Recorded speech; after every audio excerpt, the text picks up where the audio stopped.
या अय्युहल्लज़ीना आमनू कू अनफुसकुम व अहलीकुम नारा वक़ूदुहन नास वल हिजारा सदक़ल्लाहुल अज़ीम। वक़ाल रसूलुल्लाहि सल्लल्लाहु अलैहि वसल्लम मन काना आखिरु कलामिही ला इलाहा इल्लल्लाहु दखलल जन्ना औ कमा क़ाल अलैहि सलातु वस्सलाम।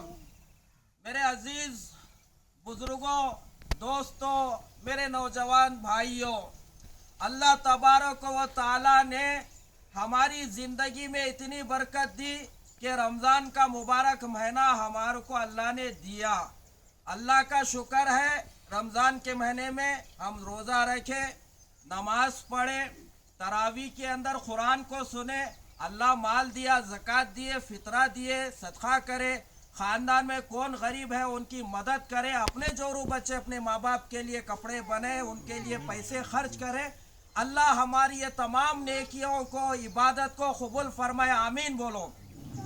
और हम इंसान हैं, अगर रमज़ान के महीने में हमारे से अगर कोई गुनाह हो गया, गलती हो गई थी, रमज़ान में अगर नमाज हम नहीं पढ़े, रोज़ा नहीं रखे, देखो अल्लाह अभी हमारे लिए तौबा का दरवाज़ा खुला रखा, अभी तौबा का दरवाज़ा बंद नहीं हुआ।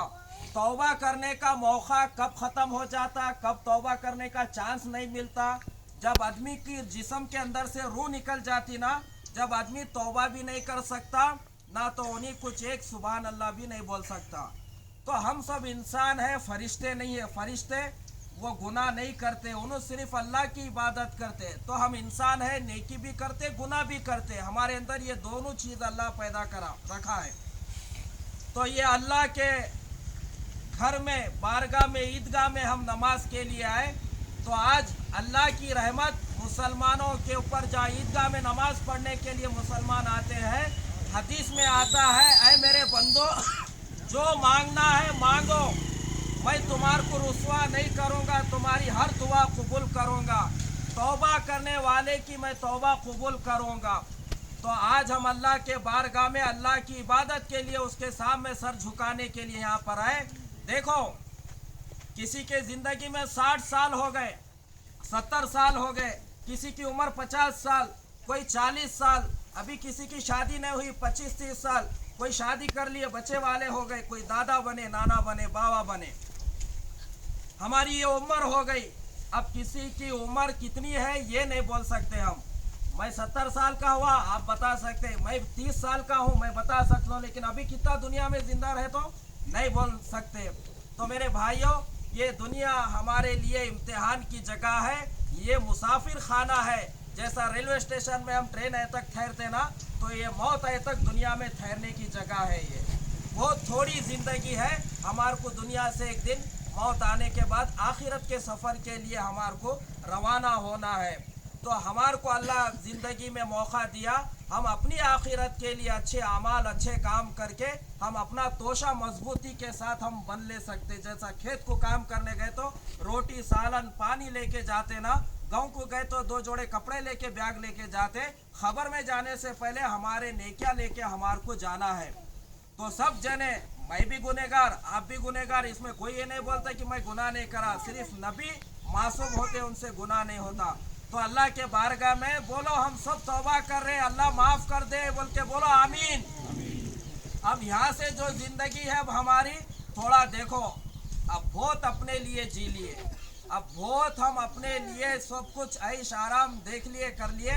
अब अपनी आखिरत के लिए, दीन के लिए जीना और दीन के लिए जिंदा रहना सीखो। मेरे भाइयों, आप गांव देहात में रहते, आप लोग का सीधे साधे लोग का रहते, आपको जैसा बोले आप वैसा सुनते। तो आप लोग का जो है सो ये इरादा करो। अब निर्मला वाले तकरीबन यहाँ पर हमारे मुसलमान भाइया 3-4 जने, चितरामपुर से खलील भाई, उनके अब्बा, उनके बेटे। देखो, अब तो मैं 1 महीने तक तुम्हारे गांव में था, अजान भी दिया, नमाज पढ़ाया, तरावी भी मैं पढ़ लिया, कोई भी नहीं है तो घर घर जाके दावत दिया, औरतों को इज्तिमा रख के उनको दावत दिया, बच्चे भी माशाअल्लाह उनको मैं नमाज सिखाया, और जो है सो उनको मैं तहारत वज़ू कैसा करते बताया, अजान कैसा देना नहीं है। मौल साहब तुम्हारे गांव में मैं जाने के बाद मस्जिद में अजान होना टाइम पे बोल के बच्चों को बताया, बकरा मुर्गी हलाल कैसा करना, उनको दुआ भी बताया। तुम लोग का भी कर सकते हैं, आसान तरीका है, सुन लो। बकरीद में हो दो या खाने के वास्ते ला लें दो तुम लोग का बकरा मुर्गी, खाली उसको जो जानवर है उसको पानी पिलाना पहले, और खिबला कहाँ है जहाँ नमाज पढ़ते ना उसको वो मुँह तरफ उसको वैसा करना। उसके बाद चाकू ले लेके बिस्मिल्लाह अल्लाहु अकबर बोलने नहीं आता है, बस इतना पढ़ना, काटना हलाल हो गया ये। हाँ, दूसरा मौलवी साहब आए तक उन्होंने आके हलाल करे तक इंतज़ार करने की ज़रूरत नहीं है। अगर कोई मौलवी साहब है, कोई दूसरे जने गांव में है काटने वाले जो गांव में सबके बकरे हलाल करते उन्होंने रहे तो उनसे कट करा ले, लेकिन कुर्बानी में अकीका में कभी भी अपन खा रहे तो उसमें ज़्यादा परेशान होने की ज़रूरत नहीं है। और वो गोश्त काटे से वाले को देना भी ज़रूरी नहीं है, हमारा दिल का मर्जी, खुशी से गोश्त दो या नहीं तो उसको 50 रुपये चाय पी लो बोल के दो, लेकिन ऐसा फिक्स कर लेना वो उसको कमाई का जरिया नहीं बनाना, उसको इबादत है। तो ये चीज़ भी बच्चों को सिखाया, बेटा तुम लोग का मुर्गी बकरा कुछ भी हलाल करना रहे तो उसको पानी पिलाओ, खिबले की तरफ उसकी मुंडी करो, बिस्मिल्लाह बोलो, अल्लाहु अकबर बोलो, उसको ज़बह कर दो, थोड़े रगा उसका जो हरदा कट हो गया तो बस चमड़ा निकालो। औरतें भी कर सकते, आदमियाँ भी कर सकते, ये बोला। और दूसरी बात देखो, आप लोग का तहारत से रहो, तहारत नहीं तोड़ लेना अपन। हाँ, तहारत मुसलमान का आधा पाकी आधा ईमान, हदीस में क्या बोले, अत्तुहुरु शत्रुल ईमान, पाकी आधा ईमान है। हाँ, गैर मुस्लिम क्या करता, उसको पेशाब करना है तो धोती खोला, लुंगी उठाया, उन्हें बैल के सर का उन्हें पेशाब करता है, उसको ईंट ना उसको पानी वैसे रहता, उन्होंने नापाक उन्हों। हाँ, तो हम वैसा नहीं करना, हम क्या है बोले तो तहारत से रहना, शैतान हमारे को नहीं पकड़ता, कोई जो ऐसा जादू करे तो हमारे को असर नहीं होता तहारत से रहे तो, कोई हमारे पीछे कुछ हमारा गलत होना कुछ भी नुकसान होना बोल के वो मुर्शदों का जाके कुछ भी वो काला जादू करता तो तहारत से रहे तो वो अफेक्ट नहीं होता, वो इतना हमारे को फ़ायदा तहारत से रहे तो, जिना नहीं पकड़ते तहारत से रहे तो। तहार खाली पेशाब आए तो पानी ले लेना, पानी नहीं रहा खेतों का ऐसा मिट्टी रहता नहीं, लाल मिट्टी का ढेला ऐसा लेके हम थोड़ा उसको पेशाब करते सो जगह पोंछ लेना, बस तहारत से रहो इंशाअल्लाह। और यहाँ कितने मुसलमान भाइयाँ हैं, मुसलमान हैं, हमारी भी एक पहचान है, सिख है ना, सिख एक कम्युनिटी, उनका एक पूरा जो है उनकी कौम है, उसका बच्चा रहने दो बड़ा बुढ़ा रहने दो, उसका दाढ़ी रहता, उसका पूरा शमला रहता, पूरा पगड़ी, उन्होंने 1 लाख आदमी में भी ऐसा पूरा ठहरा दिए, एक सिख रहा तो भी अरे वो सिख है बोलते। आज मुसलमान 1000 भी अगर ऐसा जमा हो गए दावत में गांव में तो कोई पहचानते हमारे को, नमाज को है तो टोपी, नहीं तो नहीं, हमारे को दाढ़ी नहीं टोपी नहीं, ऐसा नहीं। दाढ़ी रखना 1,24,000 नबियों की सुन्नत है। आदम अलैहिस्सलाम से हमारे आका सल्लल्लाहु अलैहि वसल्लम जितने भी नबी है हमारे नबी तक सबको दाढ़ी थी। दाढ़ी रखने से अच्छा नहीं दिखता, नहीं, दाढ़ी रखने से अच्छा दिखता, अल्लाह वैसा चेहरा बनाया अच्छा दिखना बोल के तो पूरे नबियों को दाढ़ी रखे ना, रखे नहीं रखे। हम हमारे नबी का आए तो नाम आए तो हम ऐसा आँखों को अंगूठे लगाते, फिर हमारे नबी की सुन्नत है तो इसको कट करके पेशाब पखाने की नाली में कहीं को शेविंग करके फेंक देना, नाम सुन के चूमते, दाढ़ी है तो नको। हमारे नबी का सुन्नत है मीठा बोल के खाते, शादी वो नबी के तरीके पे नको। तो हमारे नबी सल्लल्लाहु अलैहि वसल्लम का एक सुन्नत पे हम अमल करना।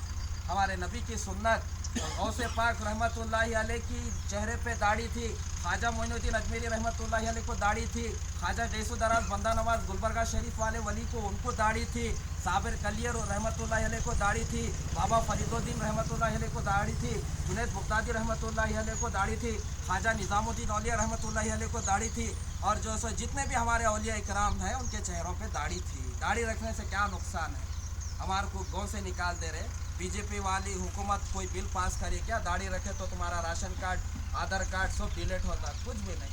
तो दाढ़ी रखो इंशाअल्लाह, बोलो हम मरने के बाद हमारे पैसे, हमारे फोना, हमारी गाड़ी, खेता जमीना सब यही छोड़ते, हमारे नबी की सुन्नत खबर में हम लेके जाते। खाली दाढ़ी नहीं रख के वैसे गए तो फरिश्ते देखते कि मारना शुरू करता, दाढ़ी लेके गए तो अरे ये नबी का आशिक आया, ये ख्वाजा गौसे पाक का दीवाना आया बोल के पहचानते। दाढ़ी लेके खबर में गए तो क़यामत में दाढ़ी के साथ हम ऐसा उठते, दाढ़ी नहीं लेके गए तो अरे मेरा नबी का तेरे को चेहरा भी पसंद नहीं आया, इतनी भी मोहब्बत नहीं थी क्या, अल्लाह पूछे तो क्या बोलता। इंशाअल्लाह अब तक काटे काटे दाढ़ी रखना, बोलो इंशाअल्लाह। और इसी तरह से गांव में मस्जिद है ना, देखो थोड़ा टाइम दो, तुम लोग का करो कारोबार, खेत में काम करो, अल्लाह और बरकत दो। घर नहीं है घर बनाओ, बच्चों के शादियां करो, कमाओ, हैदराबाद को बच्चों को भेजो, पढ़ो, इंजीनियर बनो, कोई इसमें रोक टोक नहीं है। लेकिन अल्लाह का घर है गांव में, उसको कौन देखना बोलो? अल्लाह मल्लैया, रमेश शंकर, सिराज भाई देखना, रहीम भाई देखना, क्या गैर आदमियाँ देखना? हम लोग का देखना ना। मस्जिद में अजान होना, अल्लाह का घर आबाद रहा तो हमारा घर, हमारी ज़िंदगी आबाद रहती। अल्लाह के घर में से हमारा बदवा निकल गई, मुसलमान इतने रह के मेरे घर को नहीं आ रहे यहाँ पर नमाज पढ़ने बोल के मस्जिद भी बदवा देती, तो उसका बदवा नहीं लेना हम। जुम्मा में नहीं है मौल साहब, कहाँ है? वहाँ पेद्दा मड़ूर में मौल साहब है, वहाँ पढ़ो, या नहीं तो इधर जल्दी मौल साहब को लाने की जो है सो कोशिश करो। और घरों में हमारे बच्चियाँ बहना है तो जवान है उन्होंने, तो उनको अकेले गांव के बाहर कहीं भी नहीं भेजना, माहौल अच्छा नहीं है। और हमारे बहना कॉलेज में पढ़ रहे, कुछ भी कर रहे तो हम लाना लेके जाना। हैदराबाद में हम देख रहे बहुत ख़राब है, पार्कों में चले जा रहे, गैर मुस्लिम के साथ, बच्चों के साथ दोस्ती करके गलत काम कर रहे, इस्लाम भी छोड़ दे रहे। अगर घर में ऐसा हमारी जवान बहन बेटी अगर ऐसा है तो उनको बुर्खा पहनाना, उनका निगरानी करना। और तुम्हारे घर में भी माँ बहना जितने भी है उनको भी जो है सो पर्दा करना। गाँव में पर्दा नहीं कर रहे, साड़ियाँ पहन रहे, बिलोस पहन रहे। ये साड़ी बिलोस मुसलमान औरतें नहीं पहनना, शलवार पहनना। क्या होता साड़ी बिलोस पहने तो बोले तो उन्होंने यहाँ साड़ी पहनने से इतना पेट दिख रहा, उनका पीछे पीठ दिखती, वो बिलोस का गला दिखता, ये पूरा हिस्सा दिखता। औरत को वो जगह इतना हिस्सा उन्होंने बताना हराम है। वो औरत का बाल भी नहीं दिखना इस्लाम में। तो हम क्या करना, घर में साड़ी पहने दो, बाहर साड़ी बिलोस पहन के गैर आदमी भी देख रहा, रमेश देख रहा, मल्लप्पा देख रहा, अयप्पा देख रहा, स्वामी देख रहा, पंडित देख रहा, हमारे औरतों को अच्छा क्या? अरे सग्गा भाई, सग्गा बहन है ना, खलेरा भाई खलेरी बहन एक दूसरे को नहीं देखना है इस्लाम में। भाभी देवर का पर्दा है, मामू की बेटी से मामू का बेटे का आपस में पर्दा है, तो दूसरा आदमी कैसा ये करो। और घरों में क्या है बोले तो मैं देखा यहाँ पर मरे सो लोगों के फोटोआँ लगे, और जो है सो ये फोटोआँ है, इससे फरिश्ते नहीं आते। मैं घर में देखा, गाँव में देखा, मैं अब ऐसा नहीं बोलता। तुम्हारे घर में बोले तो तुम्हारे को तकलीफ होता, मौल साहब इतने आदमियों में मेरा घर में मेरा नाम लिया बोल के, ऐसा नहीं बताना रहता। तो मैं खुद देखा वो मरे सो लोगों के, इंतकाल हो सो लोगों का भी फोटो लगाए, उनके बच्चों का फोटो लगाए। उससे क्या होता बोले तो रहमत का फरिश्ते नहीं आते। मैं ये बात सही बोला नहीं बोला, मैं जाने के बाद जनगों में इतने मौलसाबा है ना, पूछ लो।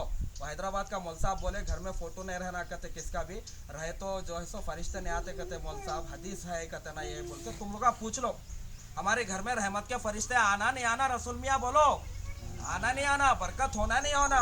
फोटो लगे तो अल्लाह के नबी बोले नहीं आती बरकत, रहमत के फरिश्ते, तो हम बरकत को फरिश्तों को वहीं रोक दिए, ठहरो बोल के फोटो लगा के तो निकाल दो। हमारे जो मरे सो लोग का है, जो हमारे दावतों में हमारे भाया बहना है, उनको फ़ोन में सेव करके वीडियो देखो, उससे कुछ भी नहीं होता। मरे सो हमारे दादा दादी नाना नानी कौन है, उनके शादियों में दावतों में रहे सो वो वीडियो देखो, चलता। लेकिन ऐसा नहीं लगाना और गोबर भी नहीं डालना बोल के ये सब चीज़ें बोला। तो अब इतना ज़्यादा बयान वान अब करने का नहीं, आपको भी घर जाके जो खाना, घर में भी बच्चे में अच्छा रहना। आखिरी बात, तुम लोग का सब जने तुम्हारे रिश्तेदारों में एक आदमी के साथ शादी होने से पहले 2 रिश्तेदारियाँ रहते, शादी होने के बाद 3 रहते। वो कैसा? शादी होने से पहले एक ख़ानदान अम्मी के तरफ से रहता, उसको ननियाल बोलते। क्या बोलते? ननियाल ख़ानदान, उसमें पूरे मामू आ गए, उसमें पूरे नाना नानी के ख़ानदान वाले। और एक रिश्तेदारी रहती ददियाल बोलते, बाबा का रिश्ता, दादा दादी उनका ख़ानदान ऐसा। शादी होने के बाद 3 रिश्तेदारी, कोसा? ससुराल वाले, साला साली, ससुरा सास, उसका भाई ऐसा।